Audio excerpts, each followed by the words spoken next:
Bon, prise 2. Prise 2, c'est ça. Prise 2, parce que ceux qui nous ont regardé tantôt, on a essayé de faire un live. Ça n'a pas marché.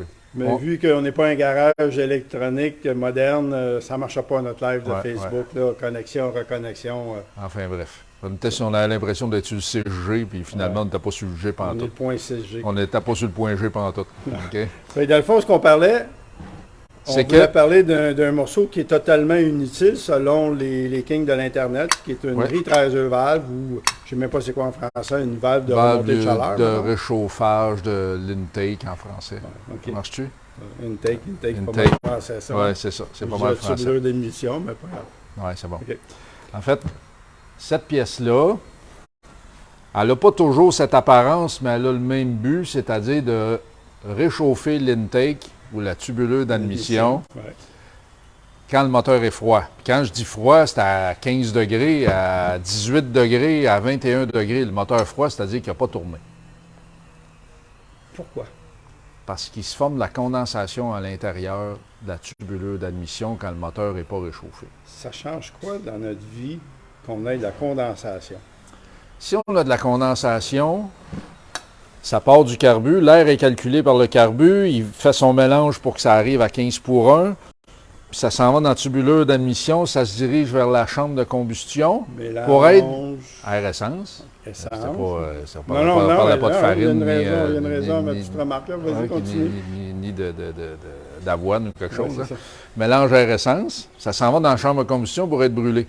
Si l'intake, la tubuleuse d'admission, est froide, bien, il va se former de la condensation. Puis là, on ne parle pas d'eau, là, on parle d'essence. Ça veut dire que l'essence va se séparer du mélange, va s'en aller sur les parois, va donc appauvrir le mélange parce qu'on n'en rajoute pas. Fait que le mélange part de 15 pour 1, puis en cours de route, il perd du gaz, fait qu'il se ramasse à 18, 19, 20 pour 1. Là, après ça, on est tous surpris qu'au réchauffage, le moteur ne tourne pas bien. Moi, il y a un grand sage qui m'a fait une comparaison entre ça et un robinet de chambre de bain. Ouais. Sur le coup, j'ai dit, ça va avec ça, lui, son robinet de chambre de bain. Le robinet, là, quand tu as une température comme aujourd'hui, il fait 28, là, c'est un peu humide. Si tu vas avoir de l'eau froide, pour mettre dans ton verre d'eau, que ce soit en cuisine ou dans la chambre de bain, on s'en fout, tu laisses couler l'eau, puis l'eau finit par être froide, mais le cornet du robinet, il vient tout tremble parce que l'humidité aime se condenser sur quelque chose de frais ou de froid. Mais c'est la même chose avec l'essence. Évidemment, c'est pas une question de température qui diffère un peu, mais là, si on se ramasse avec, à l'intérieur, une canalisation qui a sur ses murs de l'essence, hein, qu'est-ce qui arrive?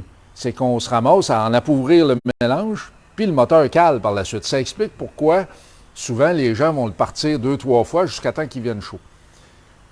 Le problème, c'est qu'en réchauffant, comme le robinet qui était tout dans la cuisine, là, qui était tout mouillé parce que tu as pris de l'eau froide, là, tu prends de l'eau chaude pour d'autres choses, bien là, il va sécher parce que là, l'eau n'aime pas ce qui est chaud, fait qu'il s'évapore. C'est un peu la même chose avec la tubuleuse d'admission. Quand la tubuleuse d'admission commence à être chaude parce qu'il fait chaud en dessous du capot, c'est normal, mais à un moment donné, l'essence qui était là, elle dit « Oh, comment... » En réalité, l'essence, ça va être des gouttes encore plus grosses juste que l'essence qui est pulvérisée vraiment fin quand il passe dans le carburateur. Ça va grossir, Quand il arrive sur la tubuleuse d'émission, ça va faire des gouttes encore plus grosses. C'est ça, ça va faire des gouttes plus grosses. Puis à un moment donné, l'essence va se rendre compte que la tubuleuse commence à réchauffer. Elle dit « Moi, j'aime pas ça. » Fait qu'elle s'en retourne dans le mélange qui est en train de passer. Fait que tantôt, le mélange était trop pauvre, puis pendant un certain moment, là, il tombe trop riche. Fait que là, le moteur, il se met, pendant qu'il réchauffe, là, à un moment donné, il boucane noir, il tourne mal encore comme une merde, jusqu'à temps tout se soit stabilisé. Parce que ça, si je comprends bien, c'était disponible sur toutes les voitures. Fait que si j'étais au Texas, puis j'achetais une voiture, si j'étais en Californie, si j'étais en Floride, quand j'achetais ma voiture, j'avais ça. C'était pas juste comme tout le monde dit « Ah, mais c'est des chars d'été, ici au Québec, on n'a pas besoin, je m'en sors juste l'été. » En fait, on est en train de faire... C'est exactement ça. On est en train de faire une vidéo pour contrer tout ce qui se dit de faux par rapport à cette pièce-là. Il se dit un paquet de faussetés contre les bougies, contre les fils, contre les capes, les roteurs, les pointes. Mais il y a des affaires qu'on est obligé de garder. Les bougies, on ne peut pas en avoir. Tandis que ça, oui, tu peux l'enlever physiquement. Mais après ça, tu te ramasses plus tard avec des troubles qui ne sont pas instantanés. Parce que si les garages enlèvent ça sur un moteur parce qu'il dit « ça ne te sert à rien », mais le gars, quand il repart, là, il ne s'en rend pas compte tout de suite que son char ne va pas bien. Il va s'en rendre compte les prochaines fois, il va le partir froid, puis il ne comprendra pas qu'est-ce qui se passe. Physiquement, le véhicule fonctionne sans ça, mais le véhicule va mal. Fait que si tu veux que ton... Mal pendant le réchauffage. Oui, pendant le réchauffage. C'est ça, on part notre auto, on sort de l'entrée, on avance, puis il stall, puis il boite, puis il faut tout le temps que tu tiennes la gaz oui, ou tu la repartes souvent, c'est ça. Il y a quand même une utilité, c'était pas juste pour gaspiller de l'argent que les ingénieurs ont mis ça. Non, parce que je pense que les compagnies, admettons, là, je sais pas, moi, cette pièce-là devait coûter peut-être $1,50 à produire, je sais pas, là, je lance un chiffre comme ça, sur 1 700 000 véhicules. Si la compagnie, en 1950 ou en 1936, pouvait sauver sur 1 million de véhicules seulement qu'$1, bien, je pense que si ça n'avait pas été utile, bien, il ne l'aurait pas mis. C'est ça qu'il faut se poser comme question. Si ça a été fabriqué, réfléchi, fabriqué, dessiné et installé, c'est parce qu'il y a une raison. Puis on n'a pas besoin de réfléchir bien loin pourquoi. On ne sait peut-être pas pourquoi puis comment ça marche, mais au moins il y a une raison logique pourquoi c'est là. Dans le fond, si tu veux que ta voiture fonctionne mal au démarrage, bien, tu l'enlèves. Ben oui, c'est ça. Ou s'il y en a qui se posent la question pourquoi il va mal au démarrage, ben, avez-vous une nitriseur valve fonctionnelle? Déjà là. On va vous montrer aussi ce truc-là. Il n'y a à peu près pas d'entretien à faire là-dessus. Ça fonctionne tout seul. Il faut juste s'assurer qu'elle ne soit pas bloquée. La plupart du temps, elle est souvent bloquée ou carrément enlevée. Approche-toi.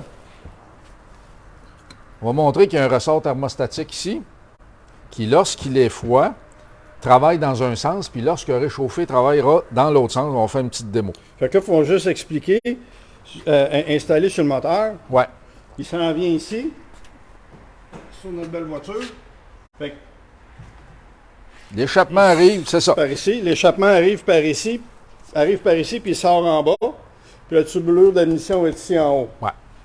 Là, quand le moteur est froid, l'échappement passe par ici, sort par en haut, traverse une canalisation qui est dans la tubulure d'admission, j'allais dire l'intake, puis ressort par ici pour s'en aller dans l'échappement. Quand le moteur... Fait que, il rentre ici. Il fait une loupe, puis il redescend. On descend là, ça ressort ici. C'est ça. Parce que le clapet, il est... Exactement. Le déflecteur. Clapet, déflecteur, appelez comme tu voudras. Quand le moteur est chaud, lui, il va changer de position comme ça, puis il va dévier l'échappement directement. Parce qu'au final, on ne veut pas avoir de tubulure d'admission chaud tout le temps. On ne veut pas, à usage normal, on veut l'avoir le plus frais possible. Mais au démarrage, ça nous aide à avoir un véhicule qui va bien. Puis le ressort, ben, c'est lui qui fait la job. En réalité, c'est que l'échappement, ben, j'apprends rien à personne, ça vient chaud. Mais le ressort, il se fait chauffer les fesses, lui. Ah ouais, là. Fait que, là, on part le moteur, OK? Là, on a mis le chaud. On tourne l'attelé. Vroom, vroom. Maintenant, le ressort va travailler dans l'autre sens. Et la trappe va se fermer tout seul. Évidemment, les gaz d'échappement vont l'aider à avancer. Puis, il y a un petit poids aussi qu'on doit installer, qui n'est pas encore installé. Mais si on observe comme il faut, la trappe, maintenant, elle est fermée.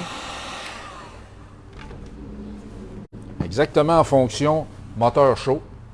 Va dévier les gaz d'échappement directement dans l'échappement lui-même. Quand le moteur refroidit, pendant que vous êtes en train de faire un barbecue, du bon spaghetti sur le barbecue, bien ça refroidit. On va le refroidir plus rapidement. Et la trappe revient à sa position initiale, grâce à ce ressort. C'est-tu pas beau, ça?